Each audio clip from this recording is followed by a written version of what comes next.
Hello दोस्तों, मैं doctor राखी काम्बोज हिंदी साहित्य इतिहास की कक्षा लेकर उपस्थित हूँ आपके समक्ष हिंदी साहित्य प्रश्नोत्तरी लेकर। ठीक है, आज हम बात करें नाटक पर।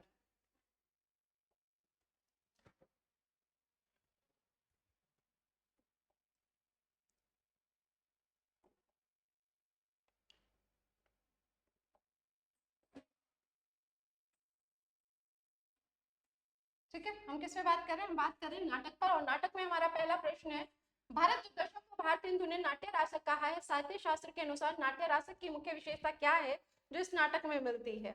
इसमें केवल हास्य रस होता है। तो भारत दूरदर्शन जब नाटक आप देखेंगे तो क्या भारत दूरदर्शन नाटक में सिर्फ हास्य रस की बात है? तो नहीं, वहां हास्य के साथ साथ करुण रस की बात भी आती है, अन्य रस की बात भी आती है। तो वैसी स्थिति में ये विकल्प तो हमारा सही नहीं हो सकता। ए। दूसरा प्रश्न विकल्प है हमारा, यह एक अंक का होता है और इसमें गायन तथा नृत्य की प्रधानता होती है। इसमें नायक हमेशा विजयी होता है तो ऐसा भी नहीं है, क्योंकि आप देखेंगे जब भारत दूरदर्शन नाटक आप पढ़ते हैं तो इसका जो नायक है भारत, वो अंत में भारत भाग्य, वो जब भारत को जगाने की कोशिश करता है तो भारत भाग्य क्या करता है? आत्महत्या कर लेता है। तो विजयी तो यहाँ नहीं हो रहा है, तो ये भी विकल्प हमारा सही नहीं है। यह केवल पौराणिक कथाओं पर आधारित होता है। भारत दूरदर्शन नाटक क्या पौराणिक कथाओं पर आधारित दिखाई पड़ता है? क्या उसके पात्र पौराणिक कथा पर आधारित दिखाई पड़ते हैं? क्योंकि जब हम देखते हैं तो उसमें जो पात्र है भारत, भारत दुर्देव, भारत भाग्य, आलस्य, मदिरा, सोम, योगी, ऐसे पात्र हमें दिखाई पड़ रहे। तो क्या सभी पौराणिक पात्र आपको दिखाई पड़ रहे? नहीं, तो ये भी विकल्प नहीं हो सकता। अब बात करते हैं, यह एक अंक का होता है और इसमें गायन नृत्य की प्रधानता होती है। तो ये दोनों विशेषताएं हमें किसमें? भारत दूरदर्शन के अंतर्गत नाट्य रासक के रूप में दिखाई पड़ती है। यही हमारा उत्तर क्या हो जाएगा? सही हो जाएगा। ठीक है, नाटक के प्रथम अंक में लावनी गाते हुए कौन आता है? लावनी कौन सी होती है? लावनी होती रोहो भारत भाई, हा हा भारत दुर्दशा देखी न जाए। और ये कौन गाते हुए आता है? यहाँ एक प्रश्न ये भी बन सकता है कि कौन सी गीत गाते हुए आता है, गीत का रूप पूछ सकता है। तो कौन सा है यहाँ पर? लावनी। और लावनी भी कौन सी है? तो कौन गाते हुए आता है? तो वो है योगी। कौन है? योगी। ठीक है,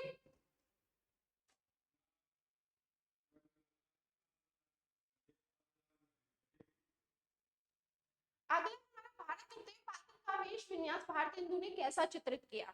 वेश विन्यास की बात करते हैं तो जब आप रस पढ़ते हैं तो रस के अंतर्गत हम अनुभाव पढ़ते हैं, और अनुभाव में हम कायिक, जिन्हें आंगिक भी कहा जाता है, आहार्य, और हमारे मानसिक भाव, सात्विक भाव, ये चार अंग अनुभाव के अंतर्गत हम पढ़ते हैं। और जब हम इन चारों को पढ़ते हैं तो उसमें आहार्य के अंतर्गत हमारा क्या आता है? वेश विन्यास आता है। क्या आता है? वेश विन्यास, यानी कि वेशभूषा कैसी पहनी है, किस तरीके का मेकअप है, वो सारी चीजें वेश विन्यास आहार्य के अंतर्गत आती हैं। तो यहाँ जो भारत दूरदर्शन नाटक में भारत दुर्देव पात्र को लिखा गया तो उसका जो चरित्र है, उसका जो स्वरूप है, वो कैसा प्रस्तुत किया गया? वेश विन्यास।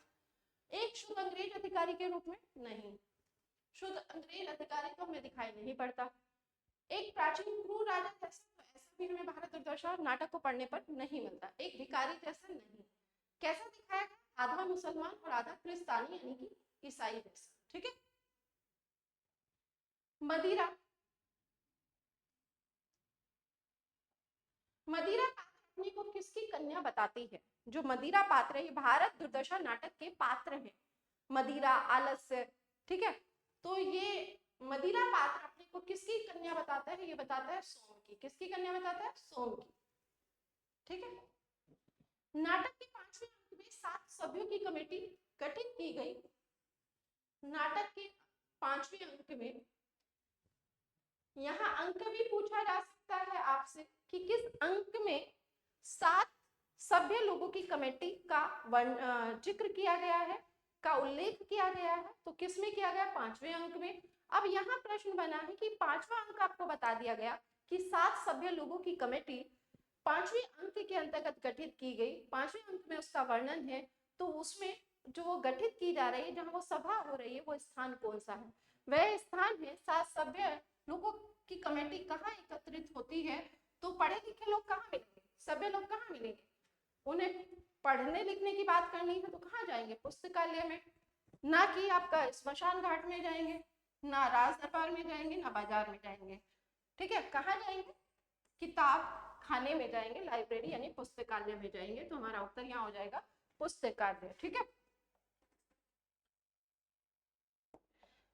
अगला हमारा प्रश्न है, भारत भाग्य पात्र नाटक के किस अंक में आत्महत्या कर लेता है? किसकी बात कर रहा है? भारत भाग्य पात्र एक है भारत दूरदर्शन नाटक के अंतर्गत, तो पूछा गया है वो किस अंक में आत्महत्या कर लेता है। याद रखिए, जो भारत भाग्य है, भाग्य भारत को जगाने जाता है, लेकिन जगाने में असफल रहता है, तब भारत भाग्य आत्महत्या कर लेता है। और किस अंक में? तो ये करता है नाटक के अंत में। कहाँ करता है? नाटक के अंत में। और नाटक के अंत में करने का मतलब है, जिसे पता है कि नाटक में 6 अंक हैं, तो छठा अंक कौन सा है? कौन सा है? छठा अंक छठा ही है, ये ध्यान रखिए। तो छठे अंक में, ठीक है, अंतिम अंक में यह आत्महत्या कर देता है। भारत भाग्य पात्र नाटक के किस अंक में आत्महत्या कर लेता है? छठे। ये प्रश्न रिपीट है। अंधेर नगरी कि किस दृश्य में चूड़वाला अपनी बातों के माध्यम से तत्कालीन न्याय व्यवस्था और पुलिस पर व्यंग्य करता है? किसकी बात करें? अंधेर नगरी। अंधेर नगरी नाटक जो है वो एक दृश्य में समाप्त हो जाता है। क्या उसमें एक ही दृश्य है, एक ही अंक है? उसमें भी 6 अंक है। अब बात यह है कि उस अंधेर नगरी में जो दृश्य दिए गए, 6 दृश्य दिए गए, सॉरी 1 अंक है, 6 दृश्य है, उल्टा बोल दिया। अंधेर नगरी के किस दृश्य में चूड़वाला अपनी बातों के माध्यम से तत्कालीन न्याय व्यवस्था और पुलिस पर व्यंग्य करता है?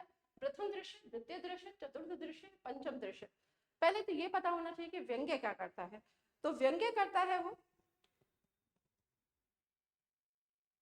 चूर्ण हाकिम। अंधेर नगरी के किस दृश्य में? तो याद रखें दूसरे में। किसमें? दूसरे में। ठीक है, किस अंक के दृश्य में चूड़वाला अपनी बातों के माध्यम से तत्कालीन व्यवस्था और पुलिस पर व्यंग्य करता है? दूसरे दृश्य में। विद्रोह अन्याय शासन का अंत करना विद्रोह नहीं पुण्य है, यह संवाद किसका है? विद्रोह अन्याय शासन का अंत करना विद्रोह नहीं पुण्य है, यह संवाद चंद्रगुप्त का है, चाणक्य का है, या सिंहरन का है, आंबिक का है? तो किसका है? अन्याय शासन का अंत करना विद्रोह नहीं पुण्य है, ये बात कही है चाणक्य ने। किसने कही है? चाणक्य। ठीक है, चंद्रगुप्त ने नहीं कही है, सिंहरन ने नहीं कही है, आंबिक ने नहीं कही है, चाणक्य ने कही है। ठीक है, अरुण मधुमेह देश हमारा, यह गीत चंद्रगुप्त नाटक के अंतर्गत कॉर्नेलिया गाती है। किस अंक में? प्रथम में, दूसरे में, तीसरे में, या चौथे में? अरुण यह मधुमेह देश हमारा प्रथम अंक में हिमाद्री तुंग श्रृंग भारती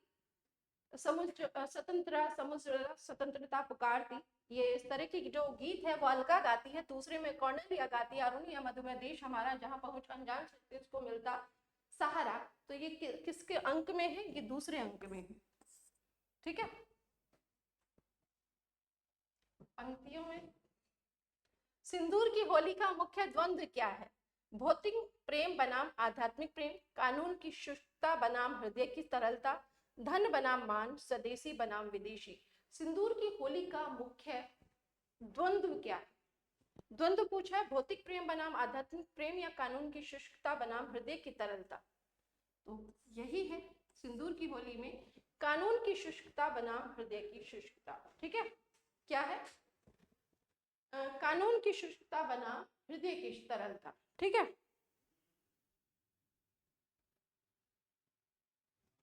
अगले प्रश्न की ओर बढ़ते हैं।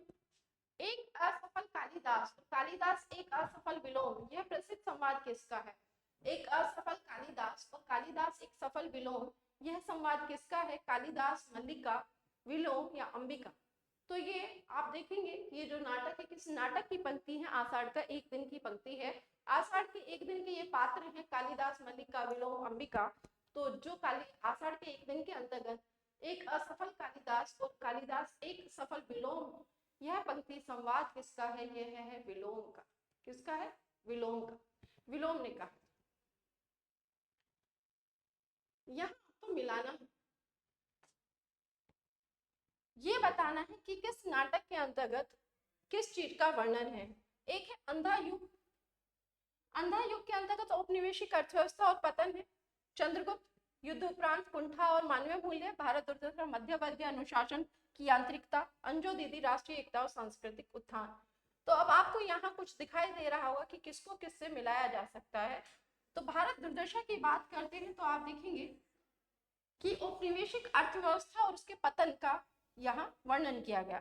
अंजो दीदी की बात करें तो ये बात करती है मध्य वर्गीय अनुशासन की यांत्रिकता। इन्होंने क्या किया, ये मध्य वर्गीय परिवार से हैं और ये बहुत ज्यादा यांत्रिक अनुशासन को यांत्रिकता की तरह अनुसरण करने का सब पर दबाव बनाती हैं। तो वैसे स्थिति में मध्य वर्गीय अनुशासन की यांत्रिकता अंजो दीदी। और फिर है आपका चंद्रगुप्त, अंधा युग। अंधा युग को देखेंगे तो किससे मिल रहा है, युद्ध उपरांत कुंठा और मानवीय मूल्य। अंधा युग में किस चीज का वर्णन है, युद्ध उपरांत कुंठा और मानवीय मूल्य का। फिर बात करते हैं भारत दुर्दशा।